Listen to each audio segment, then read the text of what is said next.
சில பேர் BMW car வச்சிருப்பான், பென்ஸ் வச்சிருப்பான்.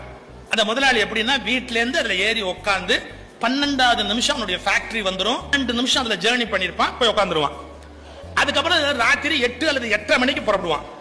அப்ப மறுபடியும் அந்த கார்ல ஏறி உட்காந்து ஒரு 12 நிமிஷம் வீட்டுல போய் அப்படியே இறங்கிடுவான். 24 நிமிஷம் தான் அந்த பென்ஸ். அவனுக்கு ஒரு டிரைவர் இருப்பான்.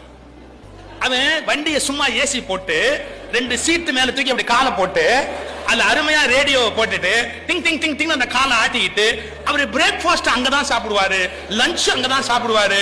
அப்புறம் வேணும்னு தோணுச்சுன்னா கார் எடுத்துட்டு போய் அவருக்கு சிகரெட் வாங்கிட்டு வருவார். அவருக்கு வாங்கிட்டு வருவாரு. இந்த பென்ஸ் காருக்கு ஓனர் மட்டும்தான் முதலாளிய ஒழிய வாழ்நாள் முழுக்க அனுபவிக்கிற யோகம் யாருக்குன்னு கேட்டா அவர் டிரைவருக்கு தான். கடவுள் அந்த பென்ஸ முதலாளிக்கு படைக்கல, அவருக்கா தான் படைச்சு வச்சிருக்கிறார். யாரு அனுபவிச்சாங்கிறது தானே சார் முக்கியம்.